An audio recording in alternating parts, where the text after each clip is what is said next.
예, 오늘 형제자매들과 함께 나눌 하나님의 말씀의 제목은 그리스도의 심판석 이후에 대해서 보고자 합니다.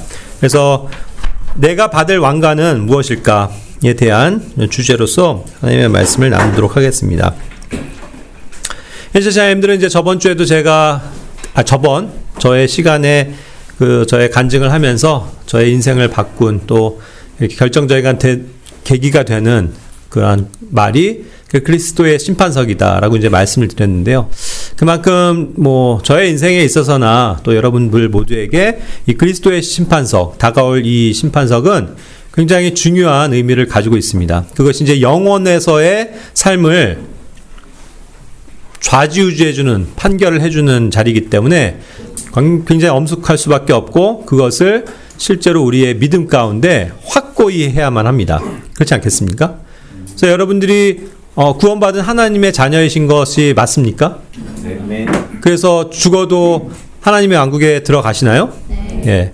그것을 우리가 믿음으로 확신한다면, 그 구원이라는 것이 주어지는 선물이라는 것을 확신한다면 그것으로 끝나는 것이 아니라 반드시 우리가 그리스도의 심판석 앞에 서게 될 날이 온다라는 것을 또한 믿으셔야 한다는 거예요. 그렇죠? 이 믿음이 사실 우리의 그 영원한 삶을 지배한다라고 다시 한번 꼭 기억하셔야만 합니다.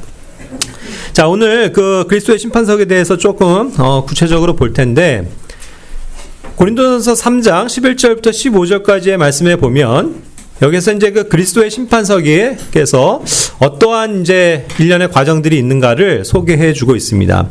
여기에서는 이제 예수 그리스도라는 그 믿음의 기초 위에 모든 우리가 행했었던 일들이 거기에 다 올려지게 된다라는 그러한 식의 이제 표현인 거죠. 그렇게 해서 주님 앞에 우리가 각자의 일과 말들에 대해서 회개 보고를 했을 때 그 모든 것이 그 그리스도의 기초 위에서 검증되어지는 그러한 시간을 갖게 된다는 거예요. 그래서 이것이 어떤 정화의 과정입니다. 그렇게 해서 우리가 행한 모든 것들을 어떠한 그 일에 있어서도 명백하게 드러나는데 이게 불에 의해서 이렇게 드러나게 될 것이다라고 얘기하는 거죠. 그래서 그것이 이제 어떠한 종류인지에 대해서 검사를 하시겠다 이 말입니다. 그렇기 때문에 우리가 행한 모든 것을, 그 재료들을 여기로 이제 가지고 오는 것이죠. 그렇게 해서 이것이 하나하나씩 우리의 그런 회개 보고에 의해서 하나하나씩 놓여지고 불을 통과하듯이 통과되어질 것입니다. 그렇게 했을 때 문제는 뭐냐면 어떠한 것들은 그냥 쑥 불에 타버려서 없어져 버리고 만다는 거예요. 그런데 이것이 금이나 은이나 보석들처럼 어떠한 소재들은 그 불을 견디고 통과해서 그대로 남아있다는 거죠. 그래서 이 남아있는 금, 은, 보석들이 하나님 앞에, 그리스도 앞에 인정되어지는 그러한 결과물로서 남게 된다는 것을 이야기하는 거죠.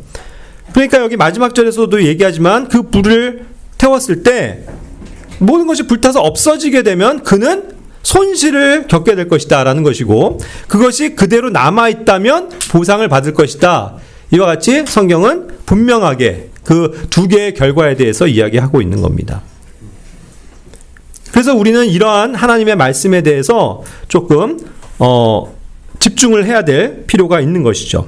자, 여기서 그렇기 때문에 불에 통과를 하는 어떠한 그런 것을 봤을 때 그 불의 뜨거움을 견디는 것인데, 결국 여기에서 마지막 절에서도 그렇게 해서 손실을 겪는 사람들이, 아무것도 남지 않은 사람들의 이야기를 하면서 자기 자신은 구원을 받으리라. 그렇죠? 방금도 제가 물어봤습니다. 우리가 구원받은 것은 이미 확정된 것이고 그것에 있어서는 어떠한 것도 변함이 없습니다. 그래서 구원은 받았어요. 여기서조차도 구원은 되어진 겁니다. 그런데 문제는 뭐냐면 그 구원이 마치 불에 의해서 받은 것 같다라고 표현을 하고 계시다는 거죠. 불을 통과하는 이 과정을 그대로 설명하면서 정말 불에서 구원을 받는 것 같은 그러한 하나의 느낌을 지금 얘기하고 있는 거거든요. 그렇다면 형제자매들 이것을 어떻게 이해하십니까? 저는 그냥 말 그대로 정말 이 불의 막 정말 뜨거움을 견디는 것 같은, 그것이 우리가 지옥에 가는 그런 불은 아니지만 분명히 그러한 어떤 화끈거리고 뜨겁고 막 그 순간만큼은 견딜 수 없는 그런 어떤 부끄러움과 수치스러움을 이야기하는 게 아닐까? 이런 생각을 해보는 거죠. 형제자매님들 혹시 막 어떤 일에 너무 부끄러워갖고 막 얼굴이 그냥 예? 굉장히 막 불에 타는 것 같이 막 뜨겁게 예? 그렇게 어떤 수치스러운 것들을 경험하신 적이 있습니까? 저는 그게 딱 생각이 나요. 이 정말 굉장히 부끄러운 수치스러운 하나의 사건이 기억이 나는데, 제가 이제 그 저번에 간증 때도 말씀드렸지만 제가 초등학교 때 이럴 때 뭐 엄청 개구장이에 말썽장이에 막 아이들을 확 휘어잡는 그러한 친구였거든요. 그러고 막 그랬거든요. 그래서 굉장히 활달하고 사실 다 애들이 저를 다 따랐어요. 굉장히 인기는 많았죠. 그래서 막 워낙 활달하고 뭐 운동도 잘하고 달리기도 잘하고 축구도 잘하고 뭐 정의감도 있고 막 해갖고 인기가 좋았어요, 나름. 그런데 이제 초등학교를 졸업하는 그 졸업식에 제가 이제 그 졸업사진을 예전에 보니까 저희 형님도 있고 또 뭐 예전에 그 이일배 형제님도 계시고 또 몇몇 형제자님들도 계셨어요. 자, 그런데 이 졸업식에서 제가 지금도 뚜렷하게 너무 그것이 부끄러워서 기억이 나는 게 있는데, 다 이렇게 졸업장을 선생님들이 주잖아요. 그래서 졸업장을 줄 때 뭐 지금도 그렇지만 그 잘한 우등생들한테는 졸업증과 더불어서 상장을 줘요. 그래서 뭐 반장, 부반장들 그 역대 그러면서 나와갖고 뭐 수고했다고 그런 상도 있었고요. 또 대다수의 우리 시대에는 이 성적, 그래서 뭐 1등부터 뭐 몇 등까지 이렇게 해서 성적에 의해서 성적이 우수했었던 학생들을 뭐 우수상, 뭐 최우수상 이런 것들을 선물들을 다 줬어요. 그래갖고 막 여러 개 이제 그런 어떤 상장들을 받고 나와갖고 막 아이들이 자랑스러워 하는 거죠. 그리고 또 이제 일반적으로 있는 것 중에 하나가 이제 개근상 아시죠? 그래서 이제 그런 것까지 있었단 말이에요. 근데 이제 딱 졸업식을 받아서 이제 나오는데 저는 달랑 졸업장 하나인 거예요. 졸업장 하나. 그 흔한 우수상도 못 받고 뭐 공부를 잘 안 했으니까. 그리고 요즘 같으면 뭐 그렇게 아이들을 이렇게 장려하기 위해서 뭐 다양한 상들이 많던데요. 그래서 뭐 선행상도 있고 뭐 얘가 뭐 노래를 잘했으면 노래를 잘한 상, 뭐 여러 가지 다양한 것들을 해가지고 상을 주지만 예전엔 그렇지 않았단 말이에요. 오로지 그냥 성적에 의한 거 혹은 개근상 그거밖에 없었어요. 근데 저는 아무것도 안 들고 나오니까 이게 조금 부끄럽더라고요. 그리고 이제 개근상은 왜 또 못하냐 하면 제가 이렇게 워낙 또 놀기도 좋아하고 하니까 또 어떤 때는 뭐 이렇게 장난도 많고 뭐 하다 보니까 그렇게 아프지도 않은데도 학교를 가기 싫어서 부모님한테 속이 좀 아픈 것 같아요 갖고 몇 번 그렇게 해서 빠졌던 기억이 나요. 그리고 그게 기억이 확실한 게 그렇게 해서 빠졌을 때 또 이렇게 아픈 척 하면서 그러면서 뭐 그래도 부모님이 이제 그래도 뭐 먹고 싶은 게 있니? 그럼 저 뭐 바나나가 먹고 싶어요. 그럼 뭐 그 옛날 바나나는 귀하잖아요. 바나나 그럴 때 얻어 먹고 아니면 또 그거 아세요, 여러분들? 넥타. 청년들은 넥타라는 말을 잘 모르시죠? 넥타가 옛날 그 걸쭉한 주스 형태예요. 예. 그게 뭐 그렇게 쉽게 먹을 수 있는 건 아니란 말이죠. 근데 넥타를 먹으면 좋을 것 같아요. 그래서 뭐 알아놓는 척하면서 뭐 어머니가 사다 주신 넥타도 좀 마시고 했었던 기억이 분명히 있어요. 그러니까 제가 몇 번을 그런 식으로 빠졌던 것 같아요. 그러니까 그때는 뭐 빠져서 좋다, 학교 안 간다 으쌰하고서 그랬던 게 마지막 결론에서 제가 딱 상을 받았을 때 그 흔한 개근상조차도 못 받으니까 덜랑 그냥 졸업장 하나만 하겠더라고요. 그래서 그게 되게 창피했는데 그게 우리 형님이 그랬나 아니면 누구 다른 분이 그러신다. 야, 너는 뭐 졸업장 말고는 다른 거 상 받은 거 하나도 없어? 막 이렇게 얘기를 하는 거예요. 근데 그게 그 순간 얼마나 부끄럽든지 되게 진짜 부끄럽더라고요. 그래갖고 그러면서 막 얼굴이 아마 화끈화끈 달아올랐었던 기억이 나요. 그런 거라는 거죠. 결국 그래서 내가 아무것도 한 게 없고 상 받을 게 없었으면 그것만으로도 굉장히 수치스럽고 되게 부끄러운 거구나를 알았던 거예요. 그래서 이제 제가 결심을 했죠. 중학교 가서부터는 내가 다른 건 못해도 우수상은 못 타더라도 개근상이라도 타야 되겠다. 그 생각을 해갖고 진짜 중학교 고등학교는 한 번도 빠지지 않고 개근상은 탔습니다. 추가로. 그래도 그게 하나의 어린 시절에 제가 딱 각인이 됐었더라는 거죠. 그래서 아파도 가야 되겠구나. 심지어는요, 제가 중학교 3학년 때 이런 일이 있었어요. 그 마지막 중학교 3학년 말쯤에 제가 막 열심히 애들이랑 방과 후에 축구를 하다가 운동장에서 축구를 하다가 확 넘어졌는데 딱 짚었는데 기억나실 거예요. 팔이요 완전히 두 동강이 나가서 부러졌어요. 이게 이렇게 그냥 기역자가 날 정도로 이게 두 동강이가 완전히 난 거예요. 그렇게 쉽게 부러지더라고요. 그리고 이게 덜렁덜렁 해갖고 뼈가 두 개가 나간 거예요. 그래갖고 그걸 부여잡고 해갖고 양호실을 갔더니 이제 또 학교 이제 학생들이니까 이제 연락을 해서 담임 선생님이 오셔갖고 보고 깜짝 놀라는 거죠. 팔이 이렇게 완전히 그냥 덜렁덜렁 빠져 있으니까. 근데 지금 뭐 저는 뭐 너무 당황했고, 그래서 이제 선생님이 인근에 있는 이제 병원에 데려다 주셨어요. 그러고서 이제 빨리 부모님께 연락해서 아버지가 오셨거든요. 그래서 이제 그때 거기서 빨리 치료를, 또 아파 죽겠는데 치료를 받아야 되는데, 또 저희 아버지는 야, 여기서 치료 받지 말고 저희 대명의원이라고 그 아버님 그 친구분이 하는 그 병원 가면 좀 싸게 치료할 수 있으니까 그 덜렁거리는 팔을 들고 야, 빨리 가자 해갖고 아무렇지 않게 그냥, 예? 아파서 죽겠는데 그렇게 해서 갔죠. 그렇게 해갖고 이제 어쨌든 막 이걸 뼈를, 그때 뭐 마취 같은 것도 없잖아요. 그냥 잡아서, 의사가 잡아서 땡겨가지고 이게 신경이 저기 되니까. 그래갖고 그냥 해갖고 우두둑 하면서 막 해갖고 맞춰갖고 그러고서 기부스를 했었어요. 뭐 아직은 말짱한데. 그렇게 해서 했더니 뭐 다음날 어떻게 했어요? 막 욱신욱신거리고 진짜 뭐 마취도 없고 뭐 엄청 아프죠. 진통도 저기 해서. 근데도 제가 그래도 학교를 가야 되겠다 이 생각이 든 거예요.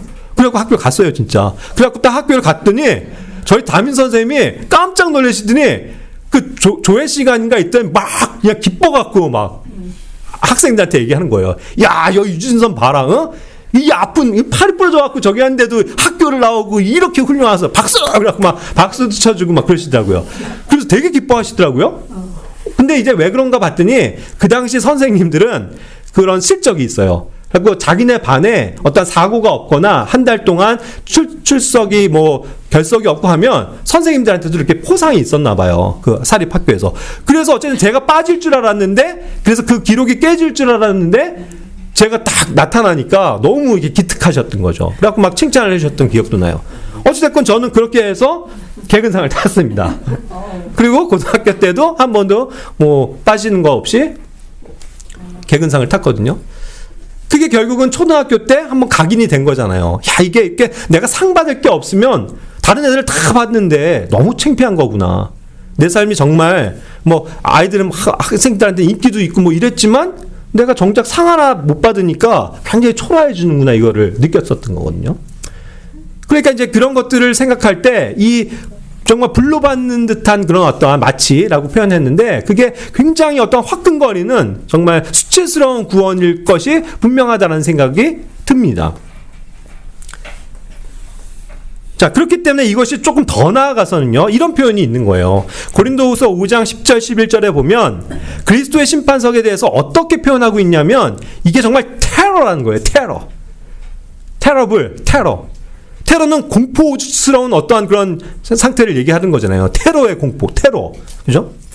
어제도 참 그리스의, 러시아에서 뭐 엄청난 또 테러 사건이 해갖고 막 거의 100명이 막 사망자가 나왔던데.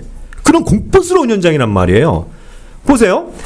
우리가 반드시 그리스도의 심판석 앞에 나타나야 한다. 그래서 자기 몸 안에서 이루어진 모든 것을 거기서 이야기하고 받게 된다. 그런데 그러므로 주의 공포스러우심을 알기에 우리는 사람들을 설득하노라 하면서 그 그리스도의 심판석에 대해서 얘기하면서 그러므로 하면서 그 내용을 이야기하고 있다는 거예요. 이것이 주의 공포스러우심을 알기에 라고 표현하고 있거든요. 그렇습니다. 우리는 그리스도의 심판석이라는 이 장면을 떠오를 때 이건 정말 엄중한 정말 법정이잖아요. 이것이 우리에게 사실은 공포를 가져다주는 그런 느낌이어야 된다는 말입니다. 그렇지 않을까요?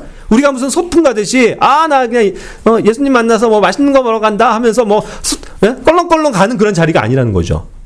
이건 진짜 엄숙하게 무릎을 꿇고 다 나와갖고 자기가 그 구원받은 이후에 행한 모든 것에 대해서 책임지고 자기가 다 고백해야 되는 그런 엄중한 시간이니까. 그리고 그것에 따라서 나를 심판하시는 자리니까 내가 엄숙할 수밖에 없고, 그것 자체가 굉장히 공포스러운 모습이라는 거예요. 전 그래서 이것이 우리 그리스도인들이 구원을 경홀히 여겨서도 안 되지만 이 그리스도의 심판석에 대해서 그냥 뭐 그런 게 뭐 있어 하면서 그냥 대충 아무 생각 없이 그런 것들을 받아들이면서 사는 그런 삶이 되어서는 안 되겠다는 생각이 들어요. 정말 이것은 누군가에겐 공포가 될 겁니다. 정말 그러한 공포스러움을, 또 그 불로받는 듯한 부끄러움을 받고 싶으세요? 아니잖아요. 그렇다면 이제부터는 우리의 삶이 그리스도의 심판석이라는 하나의 그런 것들을 가정하고 정말 주님을 위해서 신실하고자 하는 그런 열심들이 필요할 것이라는 것입니다. 그래서 보상을 받지 못하는 그것이, 그 자리가 우리에겐 굉장히 수치스러운 뿐만 아니라 공포스러움이 될 것이다 라고 한번 각인을 해보시길 바라요. 그렇기 때문에 이 그리스도의 심판석이 가져오는 의미 가운데 주님이 오셔야 그리스도의 심판이 이루어지는 거잖아요. 그것 자체가 어떠한 사람에겐 저주가 될 수 있다는 것을 성경에서 얘기하는 거라니까요. 고린도전서 16장 22절에 이 말이 나옵니다. 아나테마 마라나타라는 이 말이죠. 아나테마 마라나타. 이 단어는 킹제임스 성경이 여전히 보존하고 있는 그대로 라틴어와 그 아람어를 음차해서 사용하고 있는, 담고 있는, 킹제임스 성경만이 담고 있는 단어니까 그냥 알고 계셔야 됩니다. 외우세요. 아나테마 마라나타. 아나테마 마라나타. 각인을 하시라고요. 그 말의 뜻이 뭡니까? 그 아나테마 마라나타를 여기 표준역에서는 그는 저주를 그러니까 주 예수 그리스도를 사랑하지 아니하면 그는 저주를 받을지어다라고 하면서 우리 주께서 오시리라 이렇게 해서 이것을 풀어준 거예요. 풀어서 설명을 해놓고 그것만으로도 좀 뭐 부족하다고 생각했는지 아나테마 마라나타를 또 한글로 음차를 해놓은 거죠. 그러니까 사실 이거 지금 이중적으로 표현이 돼 있어요. 그런데 중요한 건 뭐냐면 아나테마 마라나타 이런 성경적인 용어는 우리가 알고 있어야 된단 말입니다. 이게 뭐예요? 마라나타는 주님께서 오신다는 뜻이에요. 예? 주님께서 다시 오신다는 개념이죠. 마라나타 좋은 말이에요. 그런데 이 아나테마라는 거는 저주라는 뜻이거든요. 저주받는다. 그래서 비 아나테마 저주되어진다, 저주받는다 이런 뜻이란 말이에요. 그러니까 좋은 단어가 아니죠. 그런데 어떻게 주님의 오심이 저주가 돼요? 결국 여기서 얘기한 것처럼 주 예수 그리스도를 사랑하지 않고 이 세상을 사랑하고 구원받았음에도 불구하고 그 구원에 감사함을 갖지 않고 살고 주님이 오실 것에 대해서 망각한 채 살아가고 자기 멋대로 살아가고 여전히 죄 가운데서 살아가면서 이 세상 사람들과 똑같이 그렇게 그냥 살아갔다면, 그렇게 해서 세상을 했고 예수 그리스도를 사랑한 게 아니라면 그런 사람들에겐 그 주님의 오심 자체가 뭐가 될 거라고요? 저주가 된다고요. 그게 진짜 공포스러움이 된다고요. 그리고 그것이 정말로 수치스러운 결말을 가져오면서 우리의 이 행복하게 모든 하나님의 왕국에서의 받을 찬란한 상속 유업들을 아무것도 받지 못하는 그러한 불행한 결말이 올 수도 있다는 거예요. 근데 그게 잠깐이에요? 그리고 그게 1000년 동안인가요? 아니에요. 그것이 영원토록 지속이 된다는 거잖아요. 그러니까 그런 것들을 생각할 때 우리는 이 그리스도의 심판석, 그리고 이것이 이제 곧 임하게 될 어떠한 시기적인 면에서 예수 그리스도께서 다시 오신다는 이 소망과 정말 주님을 향한 사랑, 그것을 회복해야 되는 것입니다. 아닙니까? 정말 이게 되게 중요한 문제예요. 그래서 오늘날 이런 그리스도의 심판석에 대해서 올바르게 교회에 가르치지 않으면, 이것을 강조하지 않으면, 그리고 어떠한 뭐 이렇게 성경대로 믿는다고 하는 교회들조차도요, 자꾸 이렇게 뭐 보상 같은 거 얘기하지 마세요. 우리가 뭐 보상 받으려고 신앙생활 합니까? 이런 생활 하는데 그건 진짜 성경을 모르는 말이죠. 어떻게 그렇게 가르칠 수가 있어요? 그리스도의 심판석이 얼마나 중요한데 보상이 안 중요하냐고요? 난 보상 없이도 그냥 주님을 위해서 살아갑니다. 맞아요. 그렇게 살아가는 것 자체는 훌륭한 거지만 이게 있기 때문에 내가 정말 정신을 차리고 깨어서 주님을 위해서 살아가야 된다는 이 마인드가 없게 된다면 교회가 얼마나 방종할 수 있습니까? 얼마나 그냥 자유로움만 누리면서 이 땅을 살아갈 것 아닙니까? 그러니까 우리 교회는 이 그리스도의 심판석이라는 걸 항상 강조해야만 해요. 그리고 보상에 대해서 이 리워드라는 것도 잘한 것에 대해서는 상을 주는 보상이 있고 잘못한 것에 대해서는 반드시 책망과 수치가 따른다는 이 결말을 분명히 형제자매들이 각인하셔야 된다는 거예요.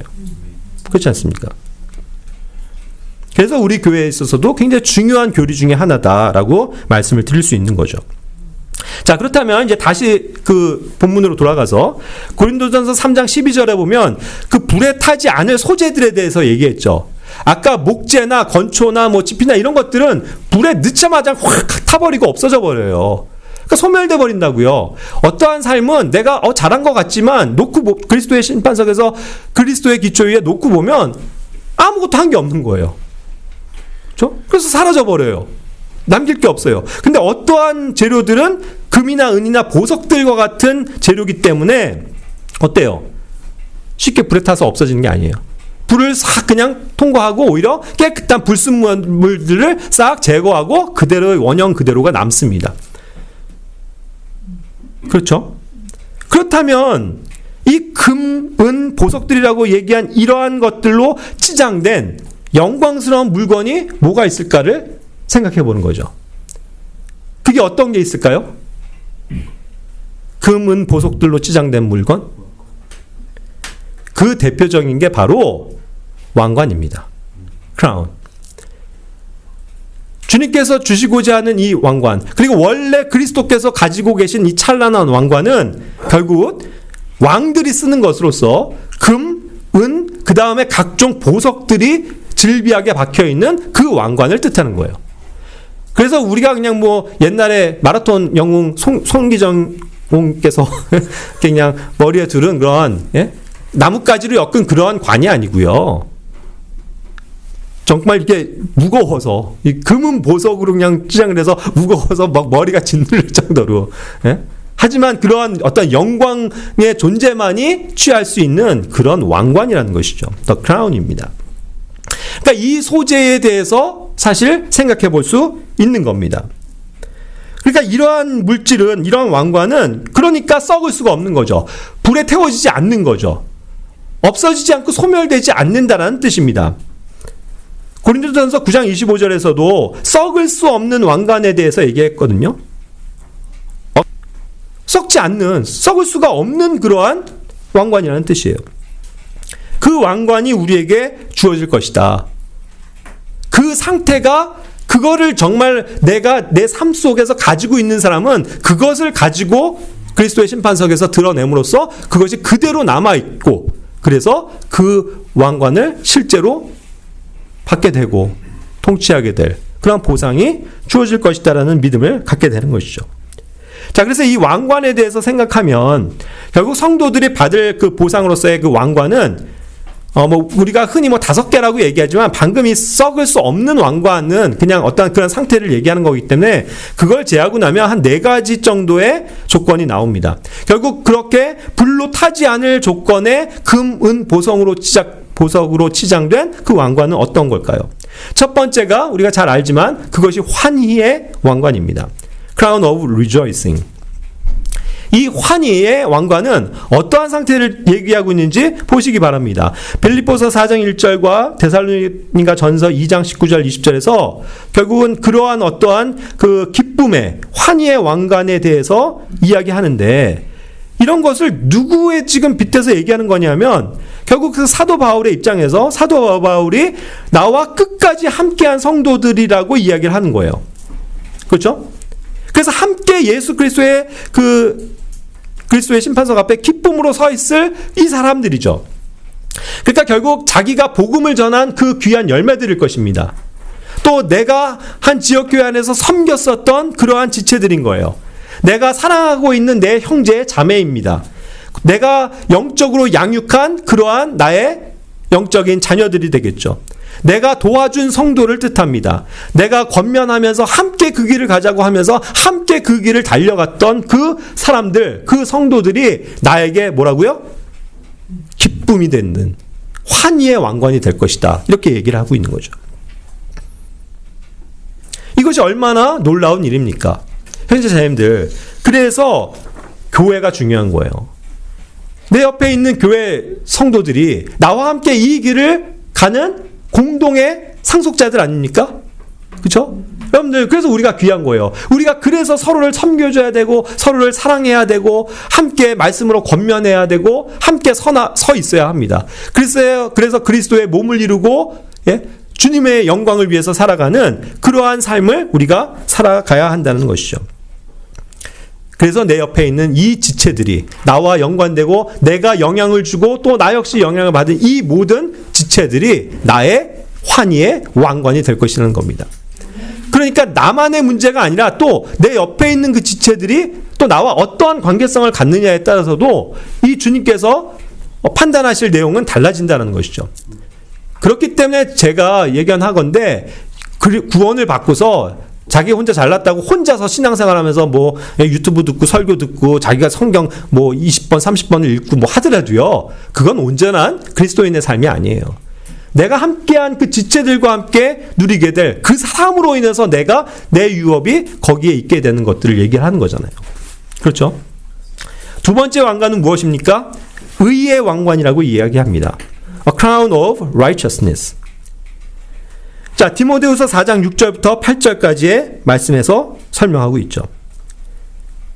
내가 이제 제물로 드려질 준비가 되어 있으며 나의 떠날 때가 가깝기 때문이라. 내가 훌륭한 즉 선한 싸움을 싸웠고 내가 나의 달려갈 길을 마쳤으며 내가 믿음을 지켜노라. 이후로는 나를 위하여 의의 왕관이 마련되어 있으니 의로운 심판자이신 주께서 그것을 그날에 나에게 주실 것이라. 그리고 나에게만이 아니라 그분의 나타나심을 사랑하는 모든 자들에게도 주실 것이라. 아멘. 이와 같이 의의 왕관을 이야기하고 있습니다. 누가 받게 되는 겁니까? 자신의 삶을 정말 주님께 제물로 드려질 준비가 되어져 있고, 그래서 자신의 삶을 다하기까지 그러한 희생적인, 헌신적으로 주님을 위해서 살아간 사람이 받게 될 것이라는 거죠. 그래서 이 믿음의 영적 싸움에 있어서 훌륭한 싸움을 싸운 사람, 그 주님의 십자가의 길 안에서 끝까지 달려간 사람, 복음을 가지고 달려간 사람, 자신의 믿음을 주님 안에서, 말씀 안에서 신실하게 지킨 사람, 그들에게 의의 왕관이 주어진다는 거예요. 이러한 삶에 대해서 그대로 남게 될 것이라는 거죠. 주님의 평가는. 그리고 그것을 자기가 그렇게 살았고 그것을 받을 게 확실한데 그게 나에게만 주어지는 게 아니고 똑같은 그러한 믿음의 삶을 살아간, 그래서 그것이 수식적으로 마지막에 뭐예요? 그분의 나타나심을 사랑하는 모든 자들. 자, 보세요. 이 말이 결국 그거를 얘기하고 있는 거예요. 회제자님들은 예수님의 나타나심, 주님의 다시 오심을 사랑하고 계십니까? 사랑하세요? 그럼 정말로 그것을 사랑하는 사람들은 어떠한 삶을 사는 사람들이냐 하면 자신의 삶을 주님께 드리는 사람이라는 뜻이에요. 그렇죠? 훌륭한 어떤 기회가 됐을 때 믿음의 싸움을 싸우는 사람이 주님의 다시 오심을 사랑하는 사람이다, 이 뜻이에요. 그 맡겨진 일들을 끝까지 지킨 사람, 끝까지 달려간 사람이 주님의 나타나심을 사랑하는 사람이겠죠. 주님의 나타나심을 사랑하지 않는 사람들은요, 자동적으로 세상을 사랑할 수밖에 없다니까요. 그렇죠? 그저 관심이 주님의 오심이 아니고 이 땅에서 내가 잘 먹고 잘 사는 거니까 늘 그거 아니에요. 그러니까 나의 관심이 다른 데가 있다니까요. 그러니까 그런 사람들이 의의 왕관을 받을 수 있겠어요? 없다는 뜻이죠. 이와 같은 것을 설명해 주고 있는 것입니다. 세 번째, 영광의 왕관이에요. 자, 그리고 아까도 그렇기 때문에 a crown이라고 그랬죠. 여기서도 a crown of glory입니다. 그러니까 여러 왕관들이 주님에게는 즐비하고 그 왕관의 어떤 종류들을 다 그와 같은 사람들에게 적절하게 나눠주실 것이기 때문에 a crown이 되는 거겠죠. 그죠? 이 영광의 왕관에 대해서는 베드로전서 5장 2절부터 4절까지 해서 설명합니다. 결국 이것은 현재로서는 누구에게 대한 내용이냐면, 목자장께서 나타나실 때 너희는 사라지지 아니할 영광의 왕관을 받으리라 했는데, 이것이 교회 안에서 하나님의 양무리를 먹이면서 감독하는 그 사람들에 대한 내용이에요. 그러니까 실제로 교회 안에 감독, 장로, 그죠? 그리고 또 혹은 그러한 일들을 함께 해나가는 또 집사들, 다 얘기할 수 있겠죠. 그런 사람들이 억지로 하지 않고 자원해서 하면서 더러운 이익을 위해서 하지 않고 항상 희생하는 마음으로 준비된 가운데서 하게 되는 그 사람들. 그죠? 그래서 양무리들의 본보기가 되면서 훌륭하게 그 양들을 먹이는 일에 들여졌었던 그 사람들이 사라지지 않을 그 영광의 왕관을 받게 될 것이다 라고 약속하시는 거죠. 자, 그렇다면 이것도 a crown인데 그러한 종류의 것을 이 훌륭한 믿음의 삶을 산 감독자들이 받게 될 것이지만 그걸로만 끝난다면 나머지 이러한 어떠한 직분이나 은사를 받지 못한 사람들은 못 받을 거 아니에요. 그렇죠? 그래서 그건 특정한 사람에게만 주시는 건가? 라고 생각할 수 있지만 그게 아닙니다, 사실은. 이 뒷구절이 뭐예요? 마찬가지로 그와 같은 식으로 마찬가지로 젊은 자들에게도 얘기하는 거예요. 그렇죠? 결국 여기서 감독들에게 순종해야 될 모든 지체들을 얘기하는 겁니다. 그런 사람들에게 요구되어야 될 것은 스스로 복종하라는 거죠. 그리고 교회 안에서 항상 우리는 서로 복종해야만 합니다. 그래서 겸손함을 옷 입고 겸손한 가운데서 주님을 따르는 그 사람들에게 은혜를 주실 것이다 말씀하시죠. 그러면서 하나님의 막강한 손 아래에서 그렇기 때문에 복종하고 스스로 겸손하라라고 주님께서 가르쳐 주시는 겁니다.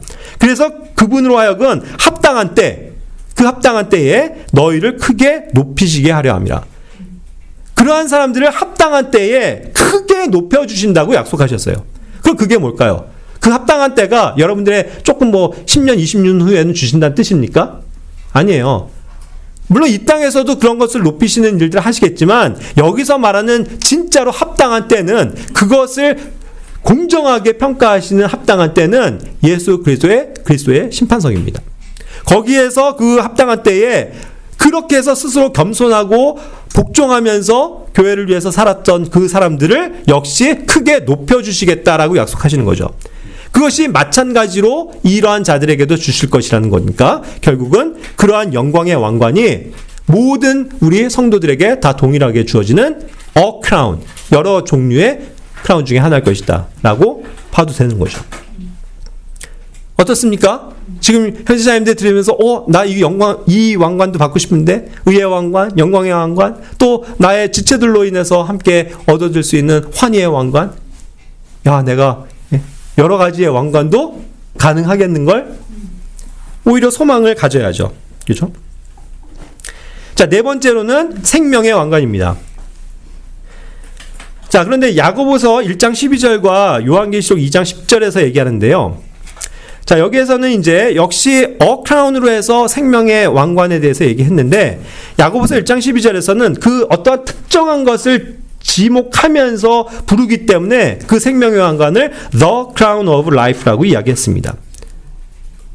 그러나 이것도 그러한 종류에 해당되는 사람들이 다 받게 될 건데 이 생명의 왕관이라는 것은 뭐냐 하면 그 정의가 시험을 견디는 사람이고 시험을 받은 그 어떠한 영역이 정말로 생명과 관련되어진 생명을 내놓고 시험을 견디는 그런 뜻을 내포하고 있다는 거죠.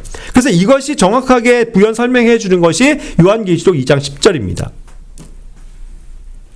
자, 이때는 언제예요? 지금 우리 시대가 아니고 실제로 그 마지막 환란 시대의 교회의 현상인데 거기에서 그 유대인 환란 성도들이 10일 동안 환란을 받을 거다 하면서 끝까지 신실해라. 죽기까지 신실해라. 너 이거 말하자면 666표 안 받으면 너 죽어. 너 네가 믿는 하나님 포기해. 그리고 우리가 세운 이 짐승 우상 앞에 경배해. 안 그러면 죽어. 이렇게 위협할 때조차도 자기의 목숨을 내어놓고 난 그렇게 못한다.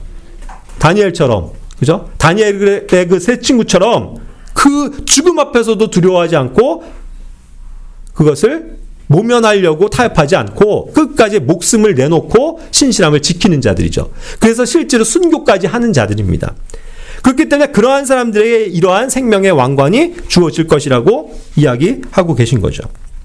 그러니까 이것은 또 The Crown이라고도 될 수 있는 이유가 결국은 우리 시대에도 얼마든지 죽음을 내놓고 순교까지 하는 그러한 믿음의 사람들이 생명의 왕관을 얻을 수 있겠지만 실제로는 환란 시대에 많은 유대인 환란 성도들이 이와 같은 상태에 이르고 그것을 얻게 되는 영광스러운 성도들이 있게 될 것을 설명하는 내용입니다. 자, 그러면서 우리가 조금 더 생각해 볼 것은 왕관을 받는 또 다른 조건들에 대해서도 우리가 생각해 볼 수 있습니다. 디모데후서 2장 3절부터 5절까지의 말씀을 보면 어떠한 사람들이 결국 왕관을 받을 수 있는 자격이 주어지냐라는 거죠. 예수 그리스도의 훌륭한 근인으로서 어려움을 견디어내라. 인생 가운데 있는 여러분, 어려움들을요, 이 고난들을 이겨내야 합니다. 성령의 충만함으로 그것을 견뎌내야 돼요. 그러면서 이 세상에서 일어나는 일들에 스스로 얽매이지 않는다고 그랬죠. 세상 삶에 얽매여갖고 그냥 세상 일에 바쁘고 세상에 쫓겨 살면서 주님의 일을 신실하게 할 수가 있겠습니까? 그러니까 정말 선택받은 군인은 선택하신 분 하나님을 기쁘시게 하기 위해서 얽매이는 것 없이 열심히 주님을 위해서 달려간다는 뜻이죠. 그렇게 됨으로써 승리들을 위해서 분투한다고 그랬어요. 진짜 힘을 내서 싸운다고요. 적당하게 그냥 대충 하는 법이 없고 주님을 위해서라면 정말 몸을 불사를 어떤 각오를 가지고 열심히 싸우는 사람들이다. 그러면서 그 주님의 뜻대로 합법적으로 그러한 싸움을 싸우는 사람. 그러한 사람이 뭐예요? 왕관을 받게 된다는 거죠. 그렇지 않으면 왕관을 받지 못한다는 거예요. 그러니까 이것도 하나의 방법이죠, 여러분. 우리가 합법적으로 주님이 주신 방법대로 살아가야 합니다.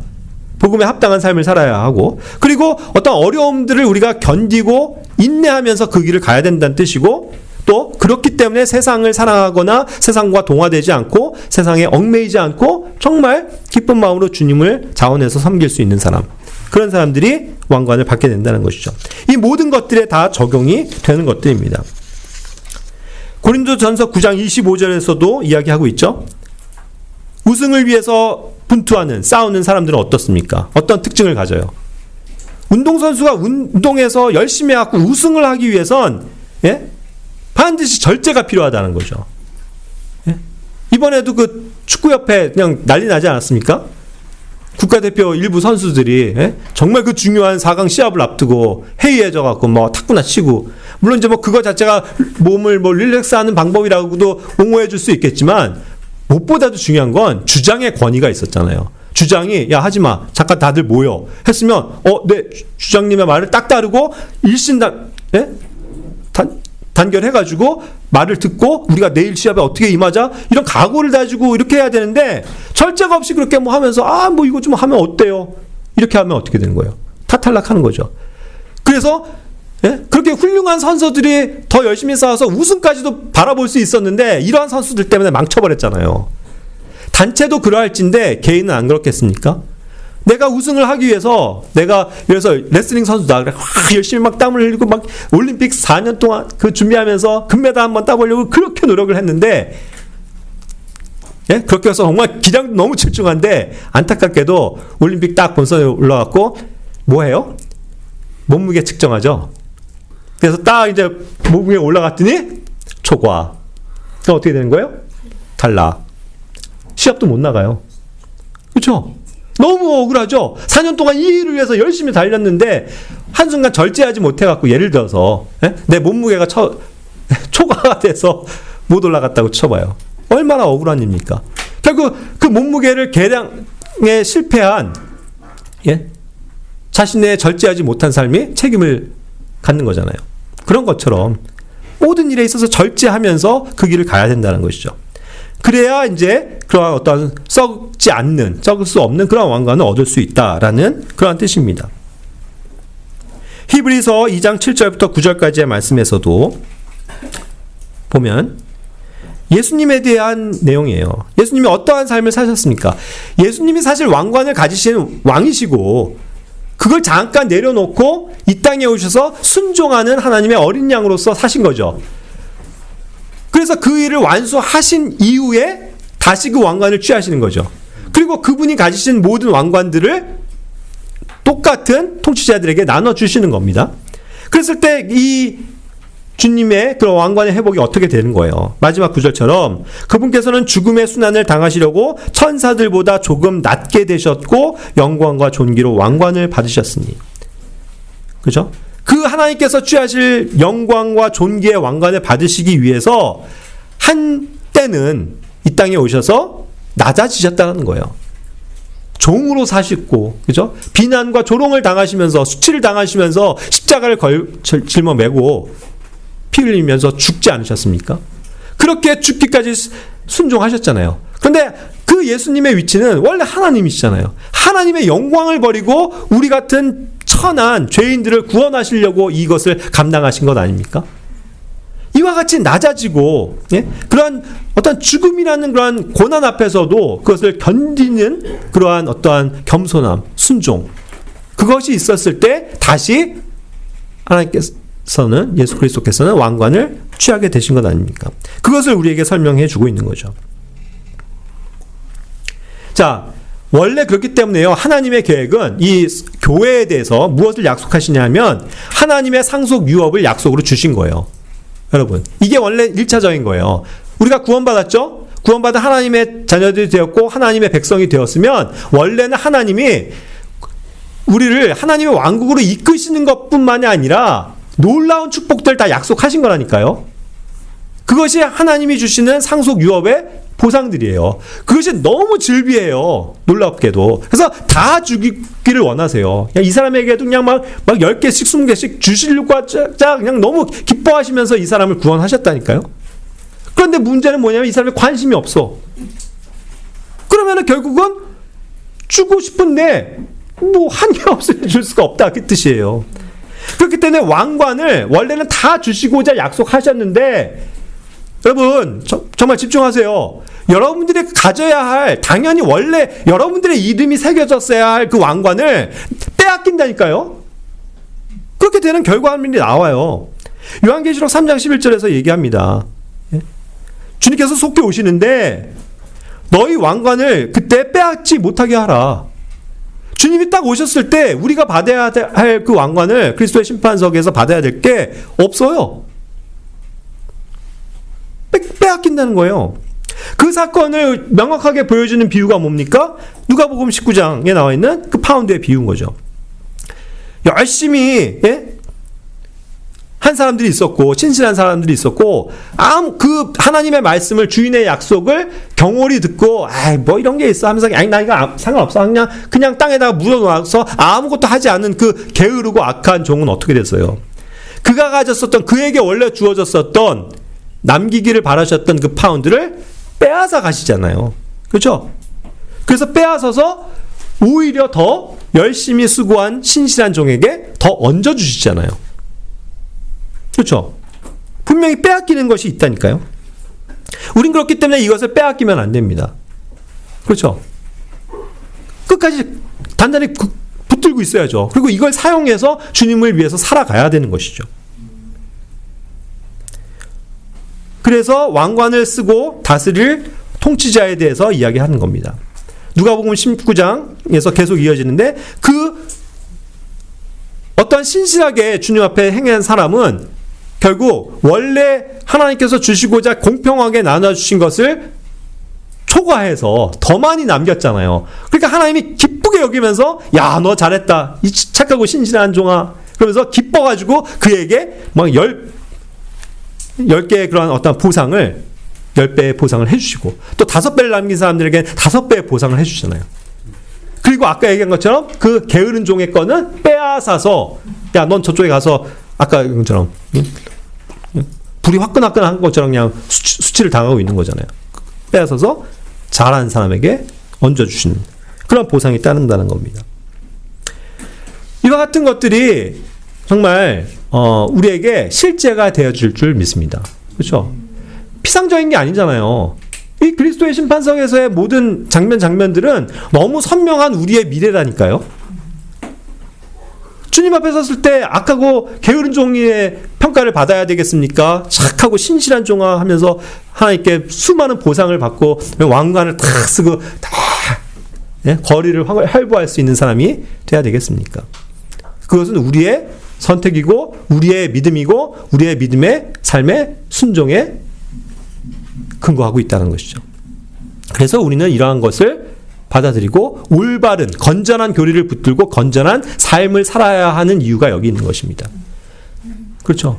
이런 것은 굉장히 다방면으로 가르쳐 주시는 하나님의 순종의 원리들이잖아요. 그렇죠? 여러 영역들이 있습니다. 자기의 가정에서, 자기의 직장에서, 또 학교에서, 또 교회 안에서, 또 세상을 살면서 해야 될 수많은 주님의 가르치심들을 경홀히 여기지 마시고 그 일에 신실하십시오. 그랬을 때 분명히 그것에 대해서는 주님께서 보상하실 것이라는 겁니다. 형제자매님들께 묻습니다. 마지막으로. 저도 자문을 해봤지만 과연 나는 그리스도의 심판석에서 몇 개의 왕관을 얻을 수 있을까? 과연 남아있을까?